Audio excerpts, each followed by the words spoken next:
अस्सलाम वालेकुम। Welcome to the latest judgment. इस चैनल के थ्रू मैं आपसे एपेक्स कोड की लेटेस्ट जजमेंट शेयर करूंगा और लॉ रिलेटेड कोई अहम टॉपिक डिस्कस करूंगा। आज की जो हमारी जजमेंट है वो है जजमेंट ऑन मेंटेनेंस। बच्चों के खर्चा के हवाले से लाहौर हाई कोर्ट ने एक तफसीली फ़ैसला दिया है जिसको हम आज डिस्कस करेंगे। Judgment on maintenance of children. Reference number है 2022 LHC 6063। Mahnoor Azhar versus Mohammad Sohail Khan. Lahore high court का ये फ़ैसला, ये लाहौर हाई कोर्ट की लैंडमार्क जजमेंट है जिसमें ये डिसाइड किया था कि मेंटेनेंस जो आई स्टार्ट होगी from the date of decree से या date of institution of the suit से। Through this constitutional petition challenges the following. इस कॉन्स्टिट्यूशनल पिटीशन के जरिए जो चीज़ें चैलेंज की गई थी पिटिशनर की तरफ से वो ये थी: order of executing court vide dated 18/1/2016, order of appellate court vide dated 16/3/17, judgment and decree vide dated 25/11/2010। Before discussing the judgment of this constitutional petition, I want to discuss the scenario before this constitutional petition. इस constitutional petition से पहले का जो scenario था वो ये था कि फैमिली कोर्ट में एक दावा दायर किया गया जो कि फैमिली कोर्ट में उसको डिक्री किया सूट फॉर मेंटेनेंस को 5000 अलॉन्ग विद 30% एनुअली इंक्रीज के साथ मेंटेनेंस लगाई।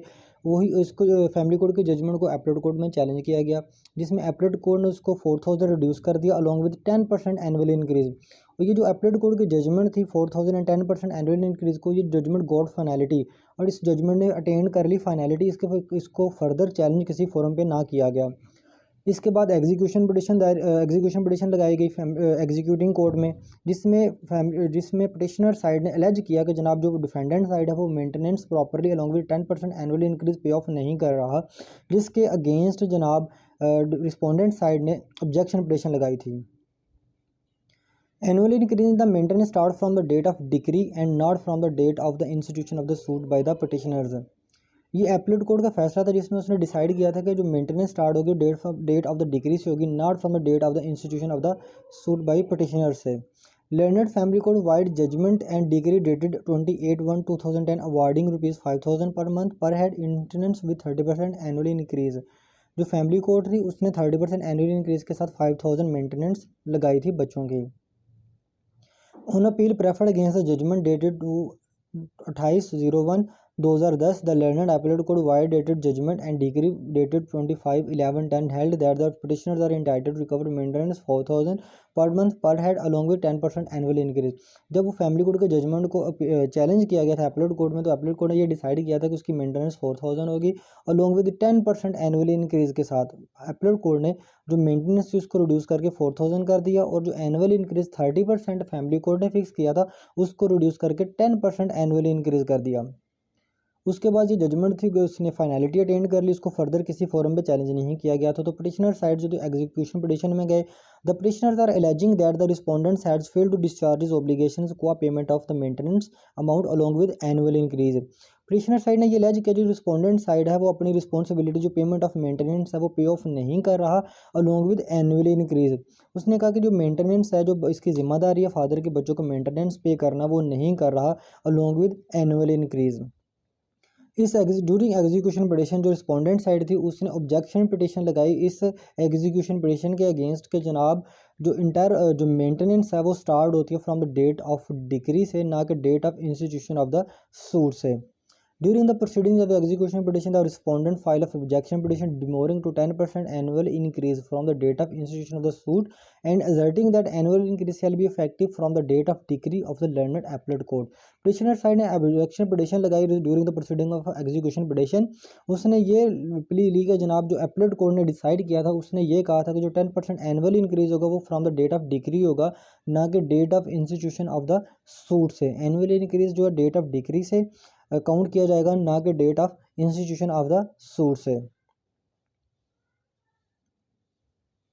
Objection petition was accepted by learned executing court wide order dated 18/1/16 and said decision was upheld by the learned appellate court wide judgment dated 16/3/17। जो ये objection petition थी executing court ने इसको accept किया जो प्ली ली गई थी कि जो इंस्टीट्यूशन ऑफ द सूट से नहीं बल्कि डेट ऑफ डिक्री से मेंटेनेंस से स्टार्ट होती है, जिसको एग्जीक्यूशन उसको एग्जीक्यूटिंग कोर्ट ने इसकी ऑब्जेक्शन पिटीशन को एक्सेप्ट किया। उसी एक एग्जीक्यूटिंग कोर्ट का जो फैसला था वो अपीलेट कोर्ट में चैलेंज किया गया, जिसको अपीलेट कोर्ट ने भी अपहेल्ड करते हुए एग्जीक्यूटिव के फैसले को दुरुस्त करार दिया।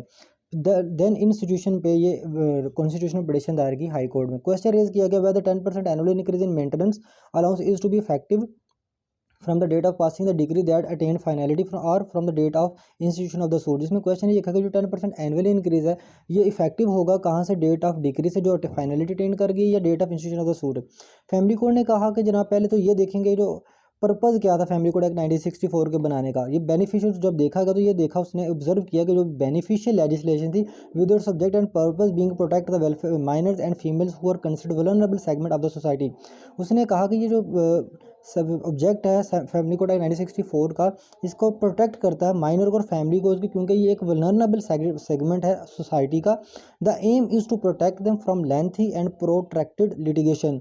और इसका मकसद जो है प्रोटेक्ट करना है लेंथी प्रोसीजर से माइनर्स को और फीमेल्स को।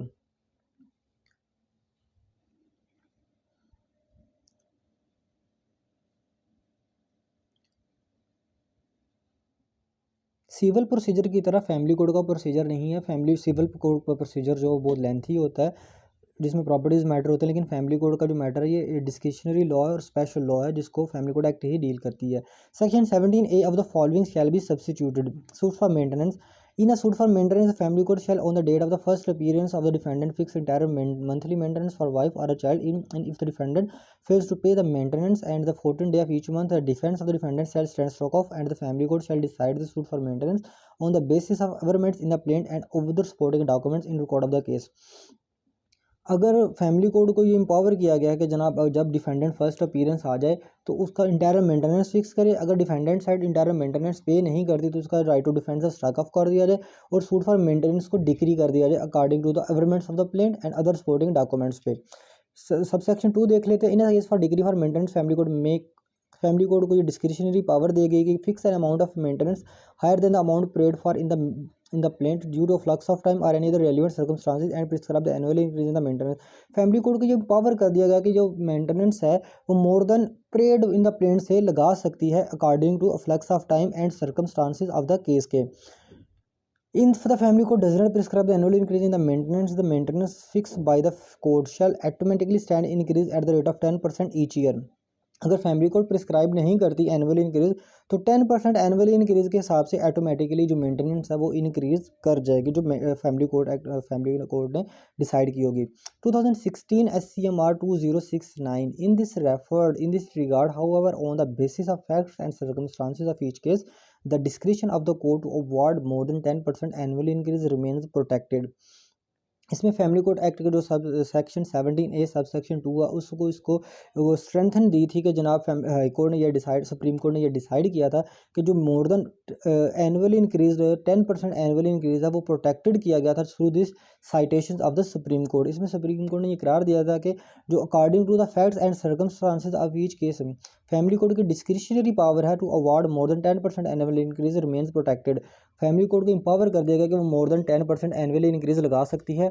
To consider flux of time power of family court ये भी कंसिडर कर सकते हैं कितना फ्लक्स ऑफ टाइम होगा, कितना टाइम लगा है इस डिसीजन को डिसाइड कर दो। अगर टाइम ज़्यादा लगे या due to circumstances basic necessities of minors या अदर सर्कमस्टांसेस एजुकेशन फीस वगैरह कुछ इंक्रीज़ हो गई हैं तो या इन्फ्लेशन आ गया है तो उसके अकॉर्डिंगली फैमिली कोड एक्ट को ये एम्पावर किया गया है कि वो उसको मेंटेनेंस को इंक्रीज 10% से कर सकता है और उसको कंसिडर कर सकता है।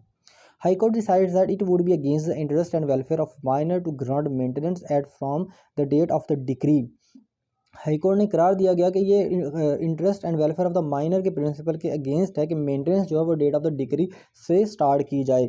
particularly in case like the one at hand where there is a gap of almost 6 years in the date of institution of the suit and the date of final degree passed therein, in the petitioners are held entitled to 10% annual increase in the maintenance award to them under the judgment and decree dated 25/11/2010 till their entitlement। Family court ने ये high court ने ये decide किया करार दिया कि जनाब इस तरह के केसेस में जिसमें 6 साल का अरसा लगा था उसको डिसाइड होने में, उसमें 10% जो एनुअल इंक्रीज था उसको मिलना चाहिए from the date of institution of the suit not from the date of the decree. उसकी इंटाइटलमेंट एज तक। And the effective date shall be from the date of institution of suit and not from the date of degree. उस effective कहाँ से होगी, ये होगी date of the institution से, of the suit से, and not from the date of degree, ना कि डेट ऑफ डिग्री से। इसमें हाईकोर्ट ने क्लियर कट ये डिसाइड कर दिया, प्रिंसिपल सेटल्ड कर दिया कि जो सूट फॉर मेंटेनेंस की डिग्री होगी वो स्टार्ट होगी from the institution of the suit, not from the date of the degree. Thanks for watching.